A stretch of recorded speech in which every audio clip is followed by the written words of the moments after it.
कौन है पंडित जवाहरलाल नेहरू? पंडित जवाहरलाल नेहरू मेरे लिए पंडित तो बिल्कुल नहीं है। जो आजकल का जेंजी है, ये कैसे देखे आप? क्या समझाएंगे उनको कि कौन है जवाहरलाल नेहरू? देखिए, मुझे लगता है कि अगर मुझे ये कठिन चुनौती झेलनी पड़े कि जेंजी को मैं समझाऊं, क्योंकि जेंजी समझने को राजी नहीं होती है। नेहरू की एंट्री पॉलिटिक्स में हुई क्योंकि उनके पिता मोतीलाल नेहरू कांग्रेस के एक बड़े कद्दावर नेता थे और ये वंशवाद की जो बात होती है इसकी शुरुआत वहीं से हो गई थी। पैराशूट एंट्री नेहरू के कारण मोतीलाल नेहरू की गांधी के कैंप में हुई। भगत सिंह और HSRA के लिए नेहरू ने न गांधी ने कुछ नहीं किया। तो ये नैरेटिव जो आज हम सुनते हैं, आज व्हाट्सएप पे आता है, ये नैरेटिव इसका मतलब है कि उस दौर में भी चल रहा था। हाँ, देखिए, ऐसा था ना कि हर आदमी को रश होता है रईस आदमी से।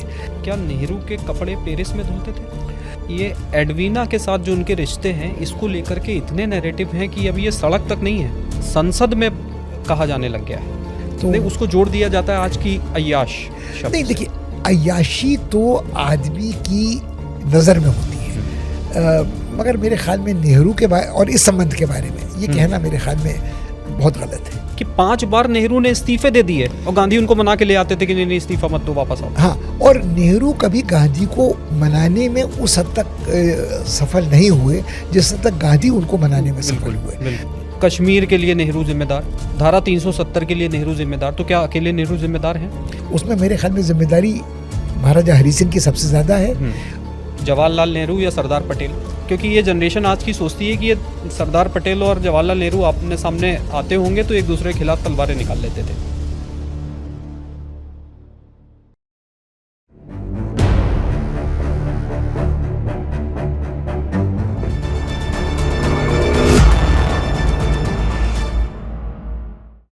एक अजीब आदत है हमारी कि हम इतिहास को पढ़ते कम, इतिहास पर निर्णय ज़्यादा सुनाते हैं।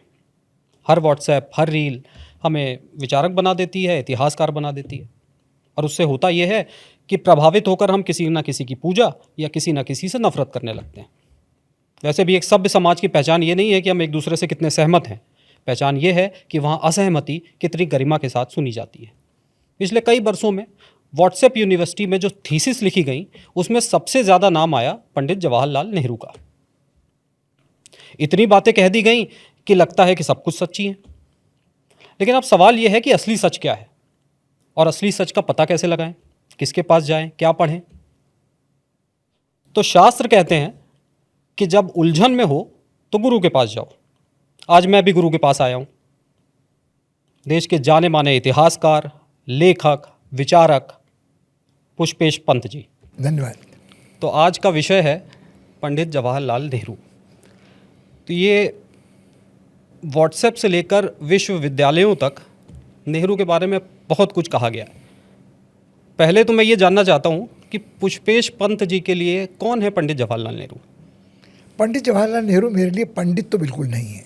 मुझे याद पड़ती है अपने बचपन की, तो बच्चे उन्हें संबोधित करते थे चाचा नेहरू के नाम से। कोई पंडित नेहरू नहीं जानता था। बाद में आदमी के समझ में आता था कि वो आदमी भारत का पहला प्रधानमंत्री है। बड़ी बड़ी फ़ोटो थी, कभी गांधी के साथ, कभी सुभाष के साथ, कभी पटेल के साथ। तो ये भी याद आता था कि स्वतंत्रता का बड़ा सेनानी है। मगर नेहरू से जो मेरी व्यक्तिगत पहचान है वो चाचा नेहरू वाली है बचपन से। तो ये पंडित शब्द कहाँ से? नेहरू ने खुद को दिया या ये लोगों ने दे दिया? इसका नैरेटिव क्या है? कुछ लोग कहते हैं कि शायद ये इलेक्शन के दौरान जब हम 1951-52 के आसपास ये पंडित नेहरू का नैरेटिव शुरू हुआ। नहीं, मुझे लगता है कि देखिए, पंडित के 2 शब्द हैं। अब पंडित नेहरू अकेले नहीं थे जिनके नाम के आगे पंडित लगा था। उत्तर प्रदेश के मुख्यमंत्री हुआ करते थे जो प्रीमियर साहब कहलाते थे सन 35 में, उनको पंडित गोविंद बल्लभ पंत कहा जाता था। बड़े विद्वान महामना मदन मोहन मालवीय थे, उनको पंडित कहना बाद में शुरू हुआ। क्यों, जितने तिलकधारी हैं सब पंडित हैं, सब ब्राह्मण हैं, ऐसा नहीं है। मुझे लगता है पंडित आदमी वो भी होता है जो पढ़ा लिखा होता है, विद्वान होता है। और नेहरू को विद्वान मानने वाले बहुत सारे लोग थे, और नेहरू को मेरे ख्याल में पंडित नेहरू कह के संबोधित करने वाले बहुत कम लोग थे। जितने उनके समकालीन थे, सहयोगी थे, वो जवाहर कहते थे, जिनमें गोविंद बल्लभ पंत भी थे, जिनमें गांधी जी खुद जवाहर कहते थे। खैर, गांधी जी तो उनसे 20 वर्ष बड़े थे उम्र में, तो उनके लिए तो पितृतुल्य थे। उनके समकालीन लोग सुभाष मगर सुभाष जवाहर कहते थे। मेरे ख्याल में कृपलानी जी जवाहर कहते थे, सरोजिनी नायडू जवाहर कहती थी। तो मेरे ख्याल में जवाहरलाल को आए नहीं वीर जवाहरलाल, वो कविता भी आपको याद होगी, बिल्कुल, निराला बिल्कुल, वाली, जो बिल्कुल। बड़े उस दिन उदास हो गए थे जब बहुत प्रचार के बाद वो वहाँ नहीं पहुँचे थे जनसभा में। तो वो जवाहरलाल के नाम से मशहूर थे। और मेरे ख्याल में पंडित वाली उपाधि, खैर बिल्कुल जो आपने प्रश्न पूछा उसका सीधा जवाब ये है कि नेहरू इतने बड़े मूर्ख नहीं थे कि खुद को पंडित कहते या पंडित कहलाने की दावेदारी ये उनको करते। दी हुई एक संज्ञा है। जो कश्मीरी ब्राह्मण है वो अक्सर पंडित कहलाते हैं। नेहरू के बहनोई रंजीत पंडित थे। तो मेरे ख्याल में पंडित उनके ऊपर थोपा गया एक, और उसके बारे में जितनी कहानी आप चाहें बना दीजिए। आपने शुरू में कहा कि हमारी आदत है कि हम फतवे पहले देते, पढ़ते बाद में, शायद पढ़ते ही नहीं है। बिल्कुल नहीं, लेकिन अगर ये नैरेटिव, ये जो आजकल का जेंजी है, ये कैसे देखे आप, क्या समझाएंगे उनको कि कौन है जवाहरलाल नेहरू? देखिए, मुझे लगता है कि अगर मुझे ये कठिन चुनौती झेलनी पड़े कि जेनजी को मैं समझाऊं, क्योंकि जेनजी समझने को राज़ी नहीं होती है। उसके लिए सबसे प्रामाणिक, जो आपने खुद कहा कि या तो गूगल बाबा है या व्हाट्सएप है। और व्हाट्सएप को जिसने यूनिवर्सिटी नाम दिया उसने बड़ा अहित लोगों का किया। लोगों को लगा कि शायद जिस तरह यूनिवर्सिटी खजाना होती है ज्ञान का, व्हाट्सएप भी है। और हमारे ज़माने में जब मतलब कंप्यूटर इतना आम नहीं था, एक बहुत सीख दी जाती थी कि गार्बेज इन गार्बेज आउट। जो अगर आप कूड़ा भीतर डालेंगे नेट पर तो कूड़ा ही आपको मिलेगा। तो जो वमन व्हाट्सएप निरंतर करता है वो कचरा है जो किसी ने उसके ऊपर थोपा है। व्हाट्सएप पाठशाला तक कहीं जाती, प्राथमिक पाठशाला तो बात समझ में आती, कहीं और जाकर कुछ तलाश कीजिए। मगर अगर ये चुनौती मुझे सामने करनी पड़े तो मैं कहूँगा कि आधुनिक भारत का निर्माण करने वाला जो व्यक्ति, जिसकी सोच ने आधुनिक भारत का निर्माण किया है, वह जवाहरलाल नेहरू था। ये संयोग था कि वो भारत का पहला प्रधानमंत्री बना, यह संयोग था कि वो आज़ादी का एक सेनानी था, वो युवक हृदय सम्राट था सुभाष के साथ साथ। मगर ये सारी बातें अलग हैं। एक आदमी था जिसकी एक सोच थी, जिसने एक पुस्तक लिखी, डिस्कवरी ऑफ इंडिया। जब मैं थोड़ा बड़ा हुआ, बचपन से चाचा नेहरू से किशोर बना, तो मुझे लगा कि इस आदमी के बारे में कितना मूर्ख आदमी है जो भारत की खोज करने निकला है। हिंदुस्तानी आदमी को भारत की खोज की ज़रूरत क्या होती है। फिर मुझे बहुत बाद में ये समझ आई कि नेहरू भारत की खोज अपने लिए नहीं कर रहे थे, वो भारत को खोज रहे थे ताकि उसमें अपनी जगह तलाश कर सके कि मैं यहाँ कहाँ फिट होता हूँ और मेरी क्या भूमिका भारत के भविष्य के बारे में हो सकती है, आज़ादी के संघर्ष के बारे में हो सकती है। और ये एक बड़ा रोचक प्रसंग है जब वो भारत माता की खोज के बारे में अपनी डिस्कवरी ऑफ इंडिया में कहते हैं। जहाँ तक मुझे याद पड़ता है शायद 52वां पृष्ठ उसका है, जहाँ वो कहते हैं हर जगह नारा लगता था भारत माता की जय। मैं सोचता था ये भारत माता कौन है जिसकी जय के नारे लोग लगा रहे हैं। एक बार एक जाट से उन्होंने पूछा, तो वो जाट के बारे में कहते हैं कि जाट किसान था, पीढ़ी दर पीढ़ी उसका वास्ता ज़मीन से था। तो उसका भारत माता ये धरती है। नेहरू इस उत्तर से संतुष्ट नहीं हुए। नेहरू को लगा, और उन्होंने ये प्रश्न उस जाट किसान भाई से भी पूछा, क्या वो लोग नहीं है जो इस धरती पर रहते हैं और मेहनत कश हैं? तो उन्होंने सहमति एक हद तक स्वीकार की और कहा हाँ, इस धरती पर जो लोग खटते हैं, मेहनत कश हैं, कमाते खाते हैं, वो लोग भी भारत माता की संतान हैं, वो उसका हिस्सा है। तो मुझे लगता है कि ये जो रिश्ता भारत माता का हिंदुस्तान से है, जिसे हम इंडिया कहते हैं, और दोनों नाम कहीं ना कहीं प्राचीन भारत से जुड़े होते हैं, भारतवर्ष है, कहीं ना कहीं ये रिश्ता धरती का, ज़मीन का, पहचान का, मेहनत कशों का, ये मेरे ख्याल में जो खोज का विषय था। और उस खोज में इतनी विविधता है कि भारत के हर हिस्से में, हर टुकड़े में जो आदमी रहता है वो ज़मीन के उस खित्ते से जुड़ता है, उसकी पहचान वो है। वो मराठी है, बंगाली है, उड़िया है, जैसे हमारा राष्ट्रीय गान है, तो जिसमें सारे नाम गिनाए जाते हैं भारत के। कुछ ऐसे भी हिस्से जो भारत का हिस्सा नहीं है, जैसे सिंध। मगर कुल मिलाकर मुझे लगता है कि नेहरू की भारत की खोज आज भी जिंजी वाला हो या कोई हो, उसके लिए करनी ज़रूरी है कि मेरी जड़ें कहाँ हैं, मेरी पहचान क्या है, मेरा अतीत क्या है, मेरा वर्तमान क्या है, मेरे सपने क्या हैं और मेरा भविष्य क्या है। वो एक पुराना गाना राज कपूर की फिल्म का है, जीना यहाँ मरना यहाँ। तो इसके सिवा जाना कहाँ। जो असली हिंदुस्तानी है उसके लिए भारत के बाहर न कोई जगह जीने की है, न मरने की है, और यही जगह उसकी कर्मभूमि है। अब बाकी बहस आप कितनी कर लीजिए, पितृभूमि है, धर्मभूमि है, मातृभूमि है, हम माँ बाप के झगड़े में ना पड़े। हम इसमें कहें नेहरू बार बार ये बोलते भी रहे। मेरे ख्याल से 1942 में जब वो जेल गए तब उन्होंने ये किताब लिखी, और हस्तलिखित किताब लिखी, हाथ से लिखी गई किताब। उस ज़माने में तो मतलब खासकर आदमी अगर जेल में हो तो टाइपराइटर तो उसे सुलभ होगा नहीं। और उसके बाद तक नेहरू ये बोलते रहे, इवन आज़ाद हिंदुस्तान में भी नेहरू बार बार ये बोलते रहे कि हम सब लोग भारत माता हैं। खैर, लेकिन इसका मतलब ये नहीं हो जाता कि हम नेहरू को आलोचनाओं से भी परे समझने लग जाए। बिल्कुल नहीं। लेकिन एक आज मैं बड़ी विस्तार से बात करते हैं पुष्पेश जी, क्योंकि बहुत सारे नैरेटिव्स हैं जो दोनों तरफ से चलाए जाते हैं, बहुत सारी भ्रांतियां हैं नेहरू को लेकर के जो दोनों पक्षों में हैं। तो एक विवाद एक एक सवालों पर मैं आऊँगा, एक एक आरोप पर मेरी भाषा आरोपों की भाषा होगी। नहीं, आपकी भाषा आरोपों की भाषा ज़रूर हो, मगर एक छोटी बात मैं जोड़ना चाहूँगा कि नेहरू अपने सबसे बड़े आलोचक भी थे। उनका एक लेख मुझे याद आता है जो मॉडर्न रिव्यू में छपा था, जो चक्रवर्ती के नाम से उन्होंने मतलब छद्म नाम से लिखा था और कहा था कि इस आदमी से बच के रहना, ये आदमी तानाशाह बनना चाहता है, ये इस आदमी के जो सपने हैं, महत्वाकांक्षाएं, वो तानाशाही हैं, उसके ऊपर अंकुश लगना चाहिए। तो कहीं ना कहीं नेहरू अपने मन में इस बात को जानते थे कि जितना प्यार भारत के लोग उनको दे रहे थे वो कहीं सर उससे में चढ़ डरते जाए। भी थे। वो लोगों से बोलते थे कि इतनी मेरी वर्शिप मत करो कि मैं कहीं तानाशाह ना हो जाऊं। गांधी भी यही बात कहते थे। बिल्कुल। तो मैं शुरुआत से आते हैं। पहला आरोप तो ये लगता है कि ये जो नेहरू की एंट्री पॉलिटिक्स में हुई, चूंकि उनके पिता मोतीलाल नेहरू कांग्रेस के एक बड़े कद्दावर नेता थे, बहुत बड़े वकीलों में से उनकी गिनती होती थी देश में, तो वो कांग्रेस में थे, बहुत बड़े नेता थे, वो अपने बेटे को भी राजनीति में ले आए और ये वंशवाद की जो बात होती है इसकी शुरुआत वहीं से हो गई थी। नहीं, देखिए, दो बातें हैं कि पैराशूट से एंट्री बहुत लोगों की भारतीय राजनीति में अब हो रही है, निरंतर होती आई है। तो हम इतिहास के दर्पण में वो पैराशूट की एंट्री देखना चाहते हैं, मगर जब नेहरू भारतीय राजनीति में आए तो ना हवाई जहाज इतना आम था, ना पैराशूट इतना आम था प्रथम विश्व युद्ध के बाद भी। और अगर आप इतिहास के पन्नों को वास्तव में टटोलें तो बड़े ही भले ही कद्दावर नेता मोतीलाल नेहरू कांग्रेस में थे, मगर उनके तेवर न तो गांधीवादी थे, न गरम दल वाले थे। नेहरू जब लौटे तो उनका खून काफ़ी गर्म था जब वो विलायत से लौटे थे। तो उनके कारण जब वो सक्रिय हुए किसान आंदोलन में, और एक बार पहले तो 1912 में लौटे, फिर वो चले गए इलाहाबाद, कुछ दिन प्रैक्टिस करी, फिर वो एनी बेसेंट से जुड़ गए होम लीग। बिल्कुल, और वो फिर होम रूल लीग के साथ जुड़े और फिर भारत की आज़ादी की लड़ाई के साथ वो पिता ने नहीं जोड़ा उनको, गांधी ने जोड़ा। गांधी ने जोड़ा और वो गांधी से प्रभावित हुए बहुत। और वो फिर उन्होंने मतलब दो बार तो सोचते नहीं थे, वो जरा उतावले ज़्यादा थे, ये उनका शायद आप दोष भी कह सकते हैं। तो वो पटियाला चले गए और पटियाला में जब वो कैद किए गए नाभा की जेल में, तो बड़ा रोचक किस्सा है कि उनके ऊपर कुछ चूहे दौड़ते भी थे, चूहे उनके मुंह पे भी दौड़ते थे, वहाँ गंदगी भी बहुत थी। वो अंग्रेज़ जेल नहीं थी, वो एक भारत के एक प्रतिक्रियावादी रजवाड़े की जेल थी। मोतीलाल नेहरू बड़े परेशान हुए कि मेरे लड़के को कहीं वहाँ टाइफॉइड ना हो जाए, कहीं वो गंदा खाना ना खा ले। टीबी हो गया था उनको।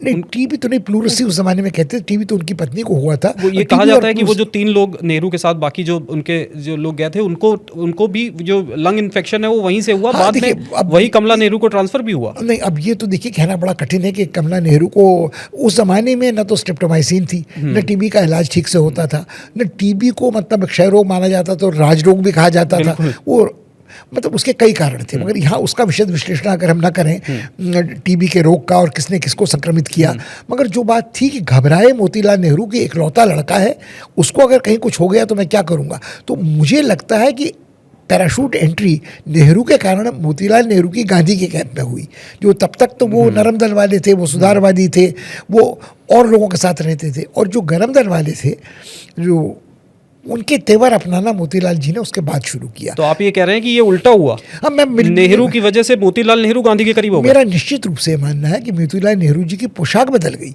उन्होंने सूट वूट धारण करना बंद कर दिया, और फिर उनको ये लगा कि अगर ये यहाँ गांधी के संग रहता है तो शायद अधिक संयत रहेगा, अधिक क्रांतिकारी तेवर नहीं अपनाएगा, अपनी जान हथेली पर रखकर रियासतों के रजवाड़ों से भिड़ने नहीं जाएगा।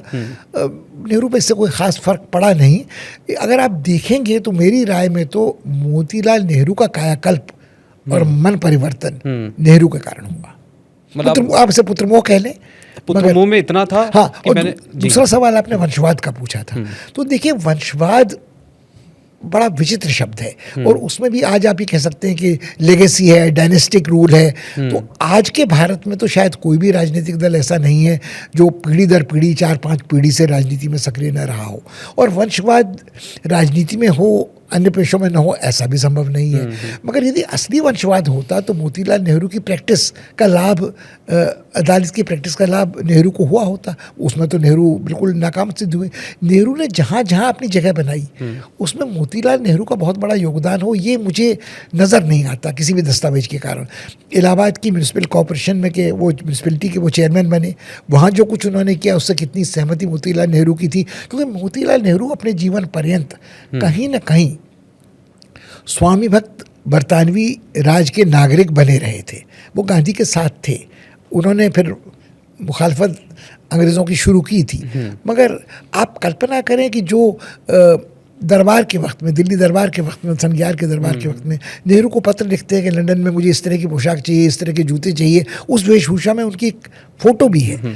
तो तब के मोतीलाल नेहरू में और बाद के मोतीलाल नेहरू का जो अंतर है वो जवाहरलाल नेहरू की कारस्तानी है। उससे पहले तो कांग्रेस सारी जितने बड़े वकीलों की पार्टी थी, एक तरीके से गांधी भी उससे बड़े देखिए, मोतीलाल नेहरू अधिक से अधिक कांग्रेस के अध्यक्ष रहे थे और 1 वर्ष के कार्यकाल के बाद उन्होंने सिफारिश ज़रूर की थी कि नेहरू को उनके स्थान पर दिया जाए, क्योंकि वो दुनिया घूमे हुए हैं, ज़्यादा दुनिया देखे हुए हैं। में वो बनते उसके 1 साल बाद वो हुए, मगर मोतीलाल नेहरू की सिफारिश के कारण नहीं हुए।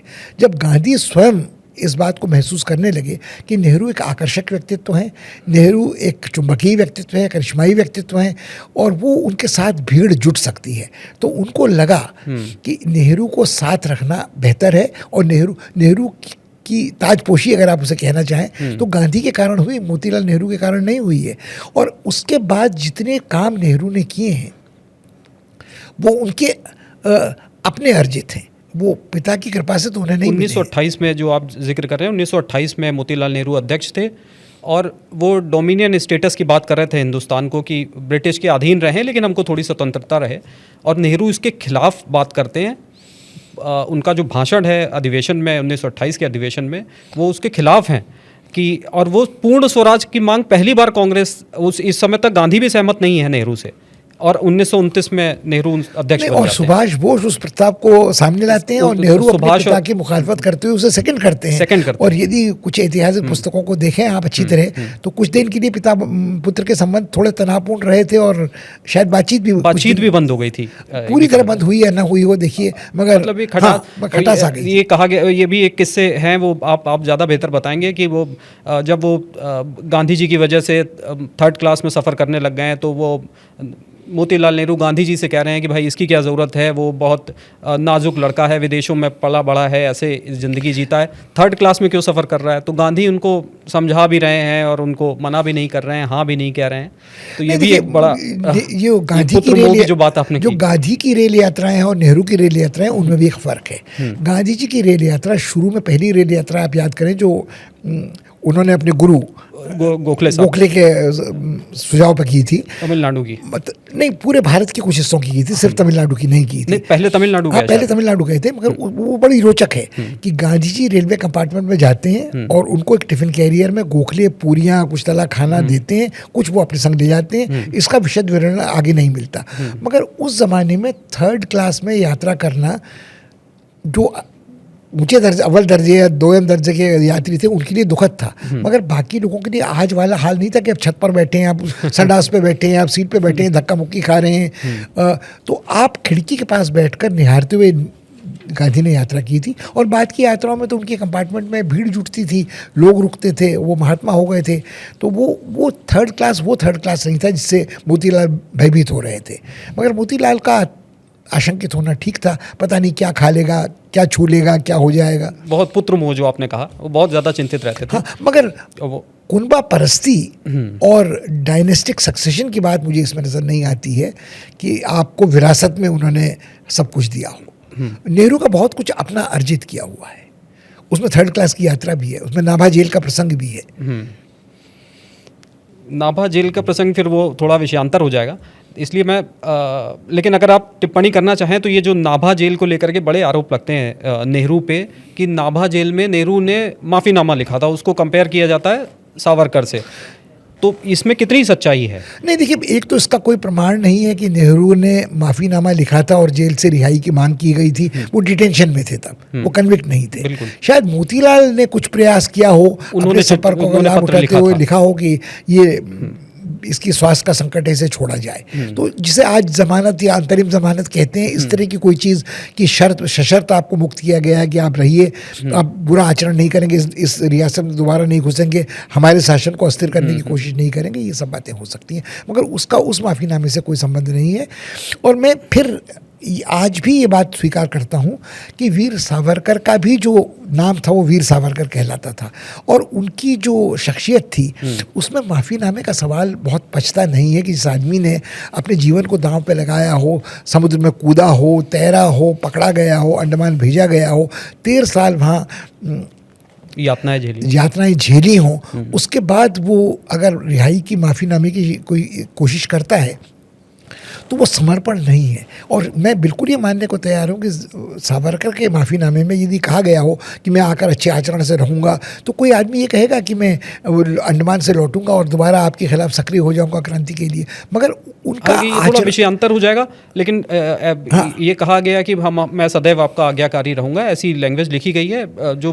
मगर अगर आप उस समय के पत्रकार को सुने तो क्या पत्रचार की अंतिम line you are most obedient servant नहीं होती थी? बिल्कुल, हमने सीखा ही ब्रिटिशर से ये मानसिक गुलामी तो हमारे ऊपर थोपी गई थी, भाषा थी। बिल्कुल, ये एक पक्ष है, लेकिन ये सावरकर पे हम कभी और ये तुलना कभी आप और कर सकते हैं, कभी और नागाहों से बैर कई अगली किश्त हो सकती है। बिल्कुल। लेकिन अब ये मैंने जैसे कहा कि मेरी आरोपों की भाषा रहेगी, तो मेरे पास भी कुछ व्हाट्सएप आते हैं, आपके पास भी आते होंगे। एक व्हाट्सएप कुछ दिन पहले मेरे पास आया जिसमें ये कहा गया था कि नेहरू के पुरखे मुसलमान थे और वो गयासुद्दीन गाजा का परिवार था और ऐसी बातें। देखिए, ये तो बड़ा कितनी सच्चाई है इसमें। जब डार्विन ने नए अपना सिद्धांत चालू किया था तो कहीं ना कहीं उनके जो सहयोगी हक्सले थे वो भी उनके संग काम करते थे। तो लोग कहते हैं आखिर में अगर पुरखों की तलाश आप करेंगे तो हमारे सारे पुरखे बंदर थे। तो वो कहीं ना कहीं कहानी वहाँ पहुँचेगी। मगर नेहरू के परिवार की अगर 7 पुश्तों की आप खोजबीन करें तो कहीं भी कोई आपको मुसलमान नज़र नहीं आएगा। अब आप ये कह सकते हैं कि मैं क्लोजेट ये हूँ, मैं क्लोजेट मुसलमान हूँ, मैं कहने को पंडित नेहरू हूँ, तिलक लगाता हूँ, मगर कमरे में बैठ के नमाज अदा करता हूँ, रोज़े रखता हूँ, इसका तो कोई इलाज नहीं है।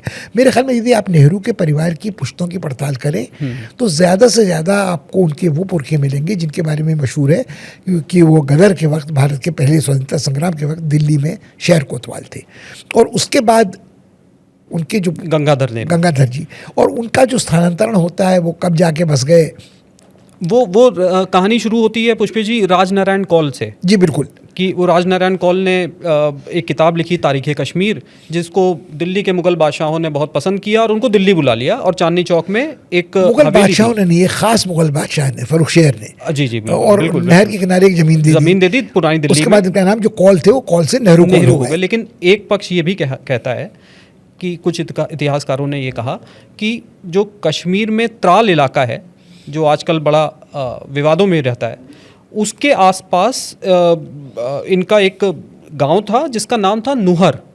उस नुहर गांव से नेहरू पड़ा।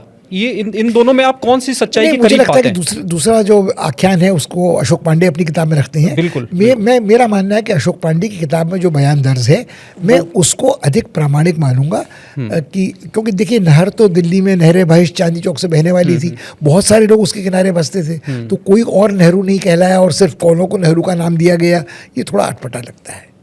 तो आप मैं बिल्कुल ये मानता हूँ कि त्राल में जो नूर नाम की जगह थी उसके साथ इनका नाम जुड़ा था और बाद में वो नेहरू हो गया। तो ये लोगों को भ्रम दूर कर लेना चाहिए कि उनके पुरखे कोई मुसलमान थे, कोई नहीं।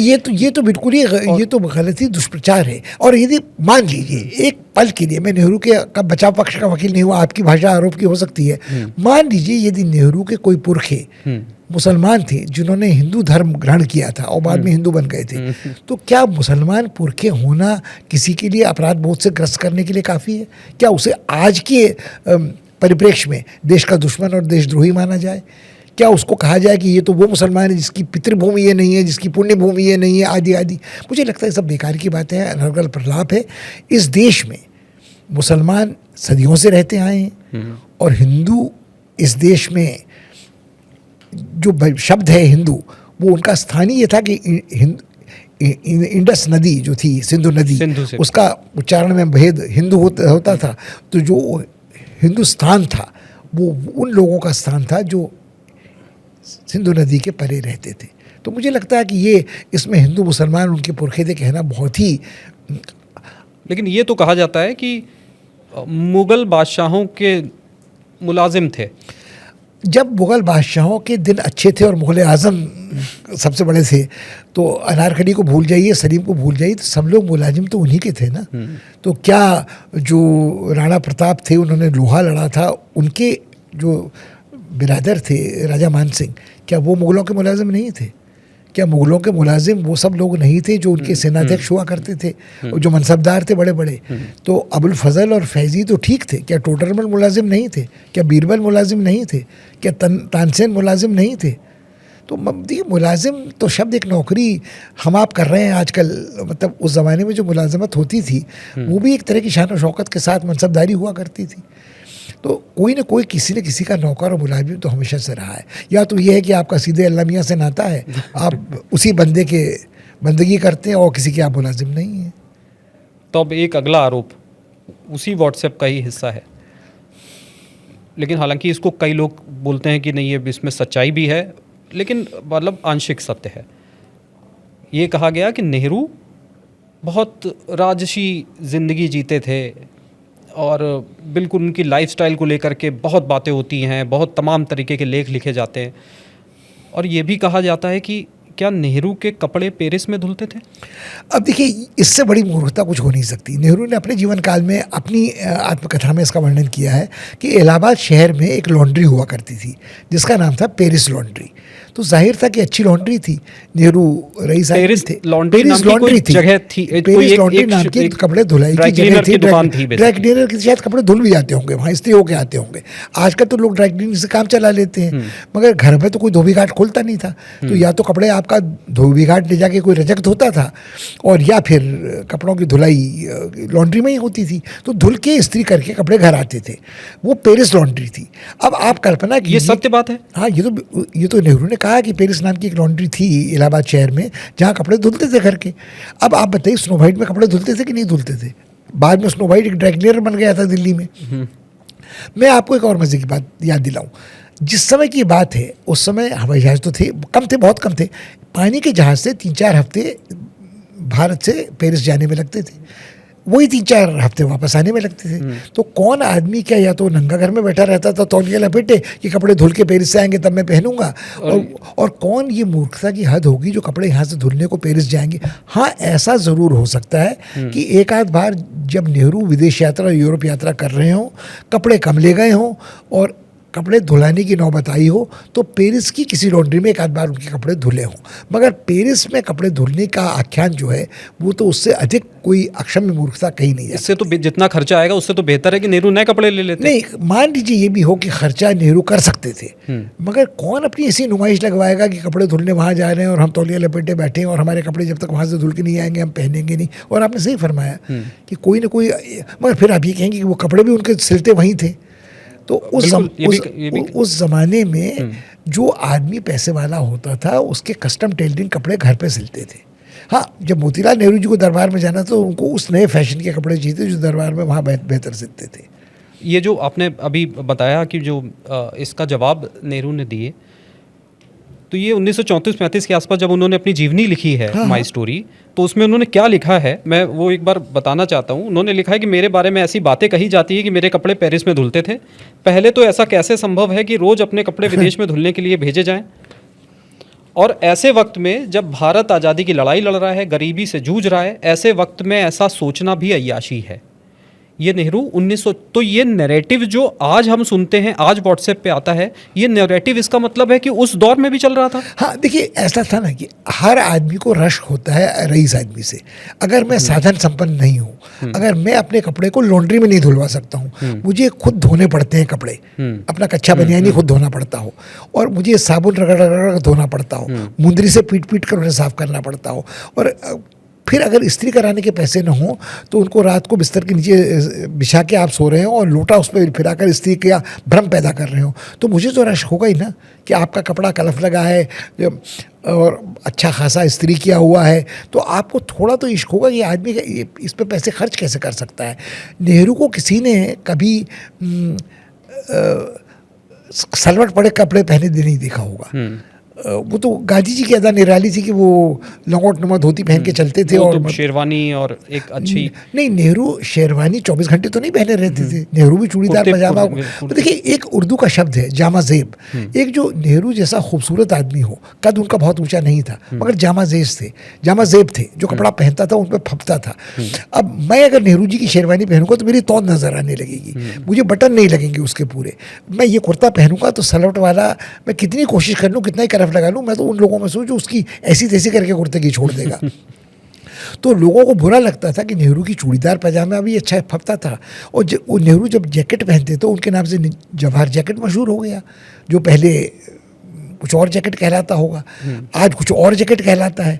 मगर जवाहर जैकेट इसलिए था कि आदमी वो एक सदरी पहनता था तो वो भी फपती थी, और कलफ लगा कुर्ता। लेकिन मेरा सवाल आप थोड़ा अलग है। मैं ये कह रहा हूँ कि ये जो आज हम नैरेटिव देखते हैं, इसमें तो एक पक्ष ये कह सकता है कि भाई ये एक पॉलिटिकल नैरेटिव है, उनको बदनाम करने के लिए कह देते हैं आज के लिए। मगर जब आप लेकिन पुरानी ये बात कह रहे हैं- 1930 के दशक में, मतलब नेहरू 34 में लिख रहे हैं, इसका मतलब ये नैरेटिव उनको राजनीति में आए हुए 10-12 साल हुए हैं, तब से ये नैरेटिव नहीं, है। तो मेरा उत्तर अभी भी वही है कि आज तब से लोग नेहरू से रश्क करते थे, उनकी शख्सियत से रश्क करते थे, उनके पैसे से रश्क करते थे। उनको लगता था कि ये आदमी चैन से रह रहा है, और अगर चैन से नहीं रह रहा है तो लोग प्रशंसा कर रहे हैं कि साहब देखो, ये आदमी रईसी से रह सकता था, ये गरीबी में रह रहा है। मगर नेहरू गरीबी का ढोंग नहीं रचा रहे थे। ये बात और थी कि नेहरू को हर कपड़ा फपता था, तो लोगों को रश्क तो होता था, और उनको नीचे दिखाने के लिए कुछ भी आप कह सकते थे। तो ये नैरेटिव तब से चला आ रहा है, इसमें कोई शक नहीं है कि वो याश थे, उनके कपड़े धुलने पेरिस में जाते थे, आदि आदि। लेकिन ये भी एक जो उनके प्रशंसक हैं, कई बार वो भी महिमा मंडन करने के लिए नेहरू को कि अरे इतना बड़ा आदमी है, देखो हमारे बीच में बैठा हुआ है, हमारे खेतों में खेल रहा है, ये तो ऐसा हुआ करता था। ये जो महिमा मंडन की कहानियाँ थी, कहीं वही महिमा मंडन होते होते ये नैरेटिव तो नहीं बन गया? नहीं, देखिए, जो नेहरू का महिमा मंडन करते थे, यदि वो चाटुकार थे और इस कारण नेहरू के पास आना चाहते थे। नहीं, मैं आम जनता की बात कर नहीं, रहा हूँ। देखिए, आम जनता हमेशा प्रशंसा करती हो ऐसा नहीं है। मुझे निराला की वो कविता की पंक्ति याद आती है कि एक जलसे में बड़ी घोषणा के बाद नेहरू नहीं पहुंचे, तो निराला ने दो ठूक कहा कि ना आए वीर जवाहरलाल, और उन्होंने कुकुरमुत्ता और गुलाब नामक कविता भी लिखी। तो नेहरू के जीवन काल में आज़ादी की लड़ाई के दौरान सभी लोग नेहरू के अंधभक्त नहीं थे, उनकी आलोचना भी करते थे। बिल्कुल। और वो गुलाब और कुकुरमुत्ता की जो छवि, जो दो बिंब हैं, वो निराला के अद्भुत बिंब हैं। और तो वो लोग दो टूक बात उनके बारे में तब करते थे। मगर ये नैरेटिव, मतलब जो आपने कहा ना कि कई तरह के नैरेटिव समाज में कई बार चलते हैं, हर समय चलते हैं। हम उसमें से किसको ग्रहण करते हैं, किसको बिना आलोचना के ग्रहण करते हैं, किसको अंधभक्ति में ग्रहण करते हैं, ये हमारे अपने ऊपर निर्भर करता है। तो ये जब ये लाइफस्टाइल की बात होती ना कि कपड़े यहाँ धुलते थे, वो ऐसे रहते थे, वो ये बीड़ी पीते थे, वो सिगरेट पीते थे, कैसे नहीं, बीड़ी पीते तो शायद नेहरू को किसी ने ना देखा हो। वो लंबे होल्डर पे बड़ी खालिस अच्छी नफीस सिगरेट पीते थे, मगर उसको छुपाते नहीं थे। 555 ब्रांड उन्होंने इसका मेंशन भी किया कई जो जगह। जो सिगरेट वो पीना पसंद। देखिए, उस ज़माने में और ब्रांड तो बहुत कम थे ना, जितने ब्रांड थे बाहर से ही आते थे। एक अब्दुल्लाज हुआ करती थी जो महकती थी, जो सिनेमा हॉल में इश्तहार आता था, no smoking not even Abdullah's. एक बिलियर्ड सिगरेट आती थी जो बहुत लंबी होती थी, फिल्टर से लंबी सिगरेट होती थी। मगर नेहरू जब सिगरेट पीते थे तो उसे छुपाते नहीं थे, सार्वजनिक रूप से सिगरेट पीते, सिगरेट जलाते। उनकी तस्वीरें की सिगरेट तस्वीरें हैं। तो मेरे ख्याल में नेहरू ने अपनी इस विलासिता को, जो कुछ उनकी विलासिता के शौक थे, छुपाया नहीं। तो क्या एक और चीज़ जिस पे थोड़ी थोड़ी छुपाई गई या थोड़ी थोड़ी बताई गई, ये एडवीना के साथ जो उनके रिश्ते हैं, इसको लेकर के इतने नैरेटिव हैं कि अब ये सड़क तक नहीं है, संसद में कहा जाने लग गया है। नहीं, मेरे ख्याल में नेहरू के जीवन काल में भी इसमें कोई छुपाई गई बात नहीं थी। तो नेहरू क्या रिश्ते थे एडवीना और उनके बीच का रिश्ता क्या था? एडवीना और उनके बीच का रिश्ता क्या था, वो मेरे ख्याल में, वो फिर मुझे फिल्मी गाना याद आता है, प्यार को प्यार ही रहने दो, कोई नाम ना दो। प्यार कह रहे हैं आप उसको? अब मैं निश्चित रूप से मैं ही प्यार नहीं कह रहा हूँ कि एडवीना माउंटबेटन की लड़की ये कहती है कि मेरी माँ का जो प्रेम संबंध नेहरू के साथ था वो उनके लिए बड़ा अच्छा था, और नेहरू के जीवन काल में जो बात बार बार कही जाती थी, ये एकमात्र महिला मित्र नेहरू की नहीं थी। नेहरू की अन्य महिला मित्र थी जिनके संग उनके बड़े निजी आत्मीय संबंध थे, प्रेम के ही रिश्ते थे, जिनमें भारती साराभाई थी, जिनमें पद्मजा नायडू थी। और मुझे लगता है कि पामिला माउंटबेटन के बारे में ये बात बिल्कुल स्पष्ट थी कि लॉर्ड माउंटबेटन की जो शख्सियत थी उसमें बहुत जगह प्रेम प्रसंग की अपनी पत्नी के साथ नहीं थी। तो उनके और संबंध थे जो उनके प्रिय पात्र थे। बहुत सारी किताबें बहुत सारी किताबें जिसमें लिखा मगर गया है। पामेला माउंटबेटन इस बात को संकोच स्वीकार करती हैं कि मेरी माँ के जो रिश्ते जवाहरलाल नेहरू के साथ थे वो उन दोनों के लिए बहुत। उन्होंने एक शब्द लिखा, पॉमेला हिक्स की बात कर रहे हैं आप, उनकी बेटी की। उन्होंने एक शब्द लिखा कि दोनों के बीच में प्यार भरे रिश्ते थे। प्यार भरे रिश्ते थे। तो वो उसको प्यार भरे रिश्ते तो अब दो दोस्तों के बीच में भी हो सकते हैं। नहीं, और आप अकारण उसे शारीरिक प्रेम माने या न माने, या प्लेटोनिक प्रेम माने या न माने, ये आपकी इच्छा पर निर्भर है। मगर जो प्रेम का रिश्ता होता है वो दो व्यक्तियों के बीच में होता है, और उन्होंने उसकी क्या व्याख्या अपने संबंधों में की है उनके ऊपर है, ये उनका निजी प्रसंग है। और जो और महिला मित्रों का चर्चा भी मैंने किया, तो नेहरू के आत्मीय रिश्ते कई लोगों के साथ थे। तो ये उनकी निजी लाइफ। लेकिन एक पुष्पे जी ये भी दर्शकों को एक बार समझाइए कि ये जो कहा जाता है, एक भ्रम ये है कि जैसे नेहरू एक मैरिड आदमी थे और उनका कोई एक्स्ट्रा मैरिटल अफेयर चल रहा था। क्षमा कीजिएगा, नेहरू जिस समय पामेला माउंटबेटन के साथ उनके रिश्ते थे तब वो मैरिड व्यक्ति नहीं थे। उनकी पत्नी की मृत्यु 1936 में हो चुकी थी। वो चिरविधुर बने रहेंगे। और ये आई हैं एडवीना यहाँ पर 1947 में मार्च के महीने में, आई थिंक। तो वो आज़ादी से बहुत कम टाइम मिला उनको। आज़ादी का बहुत कम टाइम मिला था। उस देश काल समाज की बात आप कीजिए, कितना वो साथ रह सकते थे। अगर नेहरू स्विमिंग पूल में कूद रहे हैं तो वो तो अपना स्विमिंग अटायर पहने के वो फोटो भी उनके साथ में है। अगर वो हंस रहे हैं, झुककर उनकी सिगरेट जला रहे हैं, वो भी चित्र सामने है। किसी चित्र को उन्होंने बचाकर छुपाकर रखा हो या नष्ट करने की हिदायत दी हो, या मीडिया को हिदायत दी गई हो कि ये चित्र नहीं दिखाया जाएगा, ये बात नहीं कही जाएगी, ऐसा मेरे ख्याल में बिल्कुल नहीं। लेकिन एक ऐसे समाज में जब नेहरू खुद ही लिख रहे हैं कि भाई भारत गरीबी से लड़ रहा है, हम आज़ादी की लड़ाई लड़ रहे हैं, हमारे सामने बहुत सारे चैलेंजेस हैं, किसी भी ऐसी बातों को सोचना भी अय्याशी है, ऐसे टाइम पे मैं आपसे इसे समझना चाह रहा हूँ उसकी विवेचना कि अब नेहरू गवर्नमेंट हाउस में स्विमिंग पूल में एडवीना के साथ स्विमिंग कर रहे हैं, उसकी तस्वीरें भी आती थी, वो छुपाते भी नहीं थे जैसा आपने कहा। तो ये कितना जायज़ है? एक शख्स जो हमारे देश का प्रधानमंत्री, मैं आपसे तब प्रधानमंत्री बनने जा रहे थे, मैं आपसे एक पलट का सवाल पूछना चाहता हूँ। क्या गरीब आदमी का प्रेम करना गुनाह है, या अमीर आदमी का प्रेम करना गुनाह है क्योंकि उसको ऐसी सुविधाएं मिलती हैं कि वो कर सकता है? मैं प्रेम की बात नहीं कर रहा हूँ, मैं कह रहा हूँ पब्लिक डिस्प्ले। पब्लिक डिस्प्ले तो नेहरू ने किया नहीं है। पब्लिक डिस्प्ले तो उसने किया है जिसने फोटोग्राफ लिया है, वो फोटोग्राफ छपा है। और एक आपको भी हाल में एक उदाहरण मिलेगा कि एक कैमरा म्यूजियम में मेरे ख्याल में आदित्य आर्य बहुत अच्छा संग्रह पुराने चित्रों का रखे हैं। उसमें एक फोटोग्राफर है जिसने अनेक चित्र नेहरू के आत्मीय क्षणों के खींचे हैं, और उन्होंने वो फोटो कभी प्रकाशित नहीं किए, मगर वो फोटो अब आर्काइव्स का हिस्सा है। तो ये हिस्सा एक आदमी के प्रणय प्रसंग का गरीब भारत में आज़ादी की लड़ाई के दौरान। अब देखिए ये भी बात थोड़ा, आप उस समय नेहरू की उम्र देखें और भारतीय स्वाधीनता संग्राम के उस मोड़ को देखें, तो वो लड़ाई अब उस तरह की नहीं है जैसे भगत सिंह के जीवन काल में थी। वो लड़ाई वो नहीं है जो द्वितीय विश्व युद्ध के काल की थी। लेकिन भारत में दंगे हो रहे हैं। भारत में दंगे जब हो रहे हैं, आप फिर क्षमा कीजिए, उस व्हाट्सएप यूनिवर्सिटी के तिथिक्रम को छोड़ दीजिए। भारत में दंगे कब हुए? भारत में दंगे तब हुए जब नोआखाली हुई 1946 में हुई, 46-47 में हुई। उसके बाद आप कह रहे हैं कि वो आदमी दंगों की अनदेखा करके अपने। लेकिन मैं कह रहा हूँ समाज में एक ये पक्ष तो कहते हैं ना लोग कि नोआखाली में दंगे हो रहे थे, डायरेक्ट एक्शन की बात हो रही थी, बिहार में दंगे शुरू हो गए, और उस समय देखिए हमारे प्रधानमंत्री क्या कर रहे थे। ये भी एक नैरेटिव। हमारे प्रधानमंत्री क्या कर रहे थे तो एक बात है, गांधी जी नोआखाली में थे और मनु उनके साथ गई हुई थी, और उनके क्या क्या प्रयोग उस समय चल रहे थे उनका भी उल्लेख हो अब है। गांधी स्ट्रूथ भी हो चुका है, एरिक एरिक्सन का मनोवैज्ञानिक विश्लेषण भी उनका निकल चुका है, उनके जो साथी एसके डे वगैरह थे उनका भी हो चुका है। आज़ादी की लड़ाई जब चल रही थी तब क्या गांधी जी के स्वयं प्रणय प्रसंग चौधरानी टैगोर की भतीजी से नहीं चल रहे थे? तो ये सारे प्रसंग ऐसे हैं जिनको, क्या जब आज़ादी की लड़ाई चल रही थी तब क्या सुभाष बोस ने जाकर ऑस्ट्रिया में शादी नहीं की थी? उनके प्रणय प्रसंग नहीं चल रहे थे? तो मुझे लगता है जब जंग चलती है, जब अकाल चल रहा होता है, जब संघर्ष चल रहा होता है, तो क्या आदमी ज़िंदगी जीना बंद कर देता है? मगर उसकी नुमाइश जो है वो, क्या वो व्यक्ति ने नुमाइश खुद की थी या कुछ लोगों ने उस पर पर्दा डालने की कोशिश की थी, उसे छुपाने की कोशिश की थी? और आज आप उनको फिर उधेड़ रहे हैं। तो अब जब ये जो जितनी कहानियाँ हमने ये इस पे सुनते हैं, एक कहानी इसमें ये भी कही जाती है, मतलब बहुत सारे लोगों का तर्क है कि एडवीना का इस्तेमाल माउंटबेटन कर रहे थे अपनी बात मनवाने के लिए, ताकि क्योंकि उनका नेहरू पे बहुत ज़्यादा एक्सेस था। तो इसमें कितनी सच्चाई आप देखते हैं?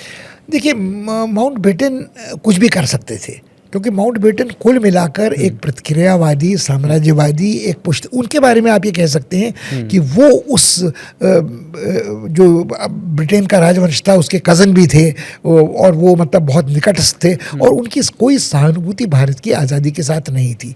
वो फर्स्ट सी लॉर्ड थे, एडमिरल थे, उनको काम निपटाना था। और यदि काम निपटाने के लिए वो एक विषकन्या के रूप में तो ये आप सच्चाई नहीं, ये नहीं, मैं ये कह रहा हूँ शायद वो ये प्रयोग कर सकते थे, मगर क्या नेहरू इतने नादान थे कि नेहरू इतने मतलब नादान थे कि हनी ट्रैप में फंस जाते? एक बात। दूसरी बात, क्या नेहरू ही सर्वस्व थे जो सारे निर्णय उस समय भारत की आज़ादी के ले रहे थे? क्या मौलाना आज़ाद नहीं थे? क्या सरदार पटेल नहीं थे? क्या महात्मा गांधी स्वयं जीवित नहीं थे? क्या कृपलानी जीवित नहीं थे? तो जितने लोग उस समय थे जो नेहरू के सहयोगी थे और उनके साथ के थे, क्या वो निर्णय नहीं ले रहे थे? टाइम भी कितना था? 22 मार्च 1947 को वो आती हैं और 15 अगस्त 1947, 4-5 महीने का टाइम था उसमें। एक देखिए, एक कार्य कारण संबंध क्या आप दिखा सकते हैं? सर्कमस्टेंशियल एविडेंस तो आप दिखा रहे हैं, क्या आप कॉज एंड इफेक्ट भी दिखा सकते हैं कि पामेला माउंटबेटन आई और नेहरू को ये कहने को मजबूर कर दिया? क्या रेडक्लिफ लाइन जब खींची गई तो क्या वो नेहरू के कहने पर थी? जो शिमला में कैबिनेट मिशन आया वो नेहरू के कहने पर था। उसमें जो प्रताप सिंह कैरो थे वो महत्वपूर्ण व्यक्ति थे, मास्टर तारा सिंह महत्वपूर्ण व्यक्ति थे, तो जीना वहाँ पे स्वयं मौजूद थे। तो क्या कुल मिलाकर ये बात सच नहीं है कि 1946-47 में सब पुराने नेता तंग आ चुके थे एक लंबी लड़ाई से और भारत को आज़ाद देखना चाहते थे, उसकी कोई भी कीमत चुकाने के लिए तैयार थे? और एक पत्राचार में अगर आप देखेंगे तो एक बड़ा रोचक पत्र है जिसमें मौलाना आज़ाद, सरदार पटेल और नेहरू सहमत हैं, जिसे शायद राजमोहन गांधी उद्धृत करते हैं कि गांधी जी की घड़ी की सुइयां अटकी हुई हैं 1910 पे, हिंदू स्वराज पे। उसके आगे वो न सोच सकते हैं न कुछ कर सकते हैं, और उनको टेढ़े तिरछे विचार आ रहे हैं, कभी नोआखाली में और वॉक करने के, और कभी बिहार में, कभी अनशन पे बैठने के। तो कुल मिलाकर ये नाटकीय फिल्मी क्षण बनते हैं अटनबरो की फिल्म के, मगर उससे भारत का भविष्य बदला हो ये मैं मानने को तैयार नहीं हूँ। तो अगर मैं आपसे सीधा सवाल पूछूं कि नेहरू और एडवीना माउंटबेटन के रिश्तों से देश का कोई अहित हुआ, या देश पे कोई असर पड़ा, देश की राजनीति पे कोई असर पड़ा, या उनके निजी रिश्ते अपनी जगह हैं? आप मुझे सिर्फ इतना लगता है कि एक हिपोक्रेसी हमने बढ़ाई कि यदि हमने पामेला माउंटबेटन और नेहरू के रिश्तों को स्वस्थ तरीके से देखा होता और रश्क से नहीं कि बड़ा अय्याश रईस ज़्यादा है जो अब तक ऐश कर रहा है और देश किस कष्ट से गुजर रहा है, तो शायद इस देश में आज इतना पाखंड नहीं होता प्रेमाचार को लेकर जितना है। जैसे मौलाना आज़ाद ने अपनी किताब लिखी इंडिया विंस फ्रीडम, उसमें वो जिक्र कर रहे हैं, हालांकि उन्होंने बड़े संक्षेप में इसको लिखा है, लेकिन उसमें अपनी किताब में मौलाना आज़ाद ये लिख रहे हैं कि नेहरू की जितनी नज़दीकी या जितने अच्छे रिश्ते माउंटबेटन के साथ नहीं हैं, उससे बेहतर रिश्ते एडवीना के साथ है। हालांकि हमको हिंदुस्तान को उसका फ़ायदा ही मिला है। हाँ, तो अगर मौलाना आज़ाद ये कह रहे हैं, हाँ, तो मेरी क्या हस्ती कि अगर हिंदुस्तान को फ़ायदा ही मिला है, हाँ, तो माउंटबेटन से नज़दीकी रिश्ते होते तो और कठिन बात होती, क्योंकि उनके जो यौन जीवन के बारे में जो बातें जग जाहिर हैं, तो नहीं, उसको जोड़ दिया जाता है आज की अय्याश शब्द। नहीं, देखिए, अय्याशी तो आदमी की नज़र में होती है, मगर मेरे ख्याल में नेहरू के बारे और इस संबंध के बारे में ये कहना मेरे ख्याल में बहुत गलत है। हाँ, क्योंकि उस रिश्ते के बाद जैसे एक और किस्सा मुझे याद है, पामेला हिक्सी उनकी बेटी लिखती हैं, बताती हैं कि जब एडवीना हिंदुस्तान छोड़ रही हैं तो वो जाते समय अपनी एक अंगूठी देती हैं इंदिरा गांधी को कि ये मेरी विरासत के तौर पे, मेरी याद के तौर पे तुम्हारे पास रहेगी, इसको अपने पिता को मत देना, वरना वो अपनी सारी संपत्तियां जैसे देश को दे चुका है वैसे ये अंगूठी भी दे देगा, ये तुम्हारे बुरे वक्त में काम आएगी।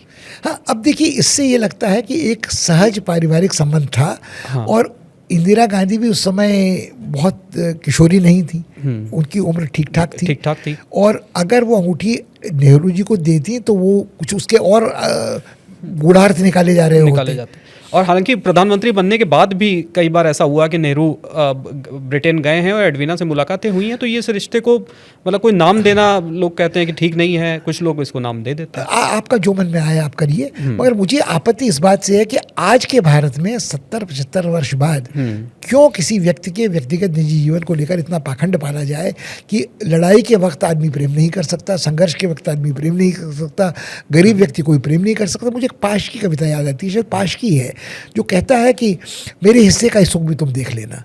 मतलब ये जिंदगी में मैं तो नहीं देख पाऊंगा, मगर मेरे हिस्से की धूप, मेरे हिस्से की खिली फसल, मेरे हिस्से का ये सब जो रोमांच है वो तुम देख लेना।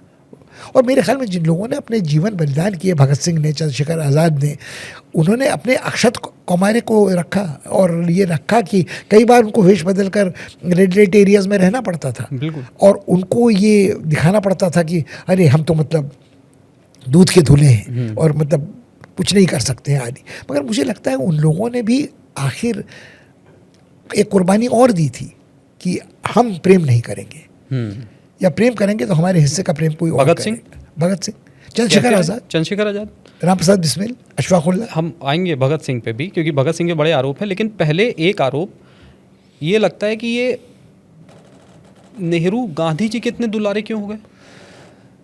इस प्रश्न का उत्तर देना बहुत कठिन है, क्योंकि नेहरू जी ने पहले जब सिफारिशी चिट्ठी पिता ने पुत्र की ताजपोशी के लिए दी थी, उससे इनकार किया था, मगर साल भर में उनका मन बदल गया था। नेहरू सुदर्शन थे, आकर्षक व्यक्तित्व था, अंग्रेज़ी बहुत अच्छी बोलते थे। गांधी जी अंग्रेज़ी लिखते बहुत अच्छी थे, मगर बोलते बहुत अच्छी नहीं थे। और नेहरू लोगों को ज़्यादा आकर्षित करते थे, भीड़ जुटाते थे, लोगों को उनमें भारत का भविष्य नज़र आता था। तो कहीं ना कहीं नेहरू के प्रति आकर्षित होना गांधी का उनके सुदर्शन होने के कारण था, उनकी दुनिया देखी होने के कारण था। दुनिया देखी गांधी जी ने थी, मगर उनकी दुनिया बहुत सीमित थी, विलायत, साउथ अफ्रीका और भारत। नेहरू उस छोटे जीवन में भी सोवियत संघ जा चुके थे, रूसी क्रांति देख चुके थे। उनको बाद में जब उनका संपर्क कृष्ण मेनन से बढ़ा तो स्पेनिश सिविल वॉर में जा चुके थे। उन्होंने अपने को जागरूक रखा था कि चीन में क्या कुछ हो रहा है उसके बारे में। एशियाई अफ्रीकी जो एक कांग्रेस हुई थी ब्रसल्स में सबसे पहले, जिसमें एक कोई अपने को अफ्रीकी दिखाने के लिए काली पॉलिश चेहरे पे लगा के गया था, वहाँ होचिमिन गए हुए थे, वहाँ सुकार्नो और हट्टा गए हुए थे। कोरियन वॉर तो बात की बात वियतनाम की बात। मैं 1927 वाली उस कॉन्फ्रेंस की बात कर रहा हूँ जो ब्रसेल्स में हुई थी। अच्छा। जो एफ्रो एशियन कॉन्फ्रेंस हुई थी। लेकिन मेरा कहना तो है गांधी जानते थे कि नेहरू के संपर्क अंतर्राष्ट्रीय स्तर पर बहुत अच्छे हैं। बिल्कुल, लेकिन मेरा कहना है, मैं वैचारिक स्तर पर बात कर रहा हूँ। गांधी बात कर रहे हैं ग्राम स्वराज की, वो कह रहे हैं कि हिंदुस्तान जो है वो गाँव में बसता है, हमको ग्राम स्वराज लाना पड़ेगा, जो उन्होंने हिंदू स्वराज में लिखा भी। नेहरू बात कर रहे हैं शहरीकरण की। दोनों में इतने मतभेद हैं शुरुआत से। जब नेहरू ये कह रहे हैं कि हमको पूर्ण स्वराज चाहिए, हालांकि ये भी एक पक्ष कहा जाता है कि भगत सिंह के बाद ये नैरेटिव नेहरू ने अपनाया और पहली बार तभी ये बातचीत हुई कि हमको पूर्ण स्वराज चाहिए।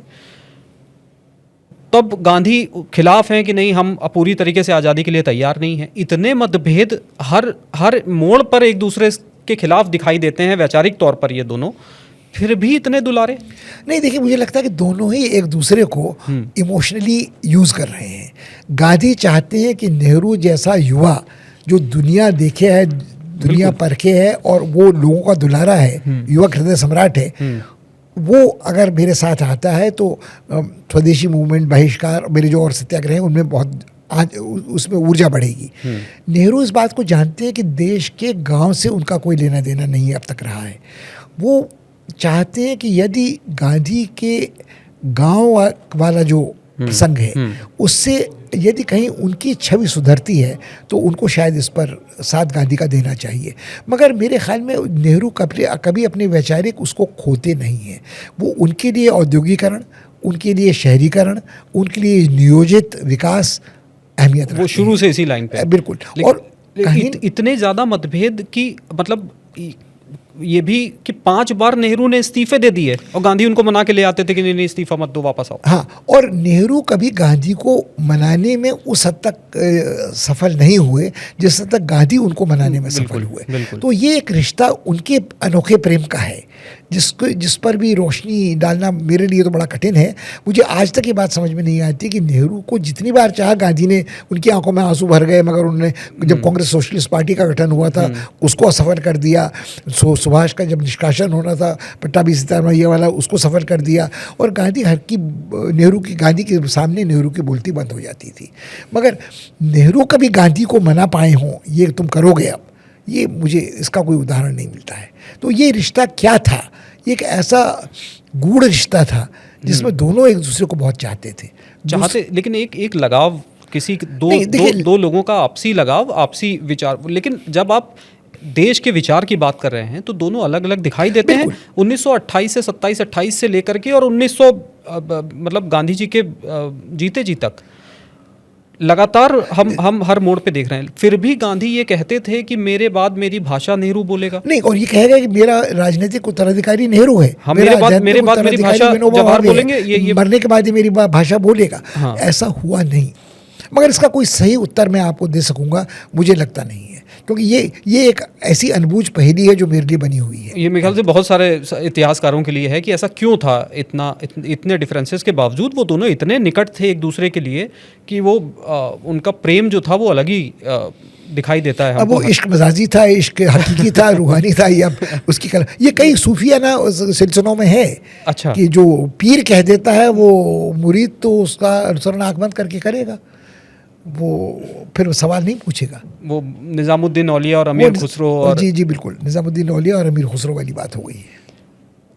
अब एक आरोप पुष्पेश जी, जो अभी आपने जिसका जिक्र भी किया, वो भी आपको भी आए दिन कोई ना कोई आपका व्हाट्सएप या राह चलते कोई ना कोई आपसे पूछ लेता होगा, मैं भी पूछ लेता हूँ।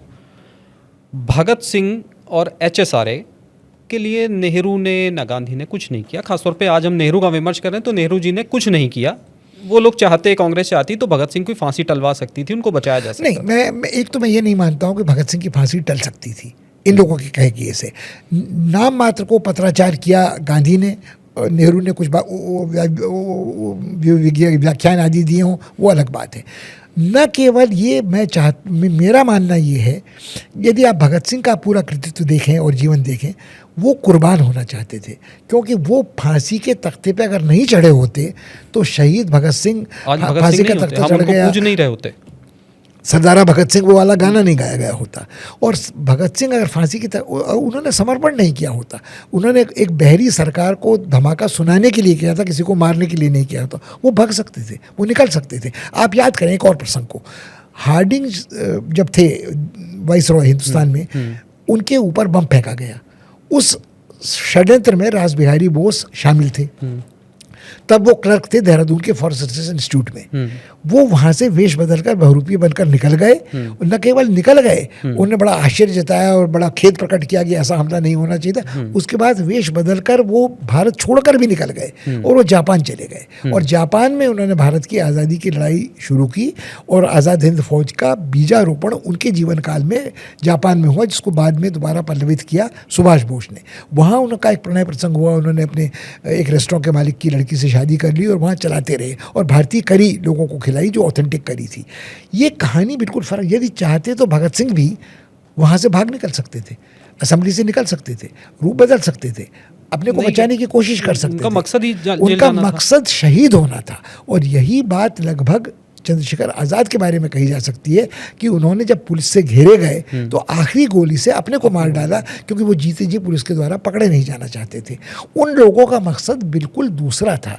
उनका मकसद जेल से रिहाई का, फांसी की माफी का। सहमत हूँ आपकी बात से। मतलब मगर भगत सिंह की बात भी अगर आप करें तो मृत्यु के ठीक 1 वर्ष पहले कृति नामक एक पत्रिका थी जो मेरे ख्याल में वो चलाते थे, उसमें उन्होंने 3 लोगों की तुलना की है, साधु वासवानी की, नेहरू की और सुभाष बोस की।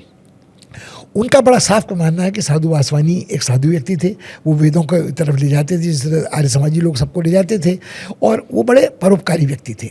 मगर वो उनकी जड़ें कहीं अतीत के, मतलब जीवाश्मों में जो फॉसिल्स में जुड़ी हुई थी, वो सुभाष की तारीफ करते हैं, मगर कहते हैं कि सुभाष भी कहीं न कहीं घुमा फिरा कर तानाशाही फौसीवादी मनोवृत्ति के व्यक्ति हैं, और वो भी घुमा फिरा कर जड़ें आज़ाद भारत की अतीत में ले जाना चाहते हैं, वेदों की तरफ जा रहे हैं। ये लिखा उन्होंने अपने साफ साफ लिखा है। और उसी लेख में जब वो नेहरू का उल्लेख करते हैं तो कहते हैं कि एक व्यक्ति है जिसमें वैचारिक सफाई है, सोच है, दृढ़ संकल्प है, और वो आधुनिक दुनिया को समझता है और भारत को आधुनिक बनाना चाहता है।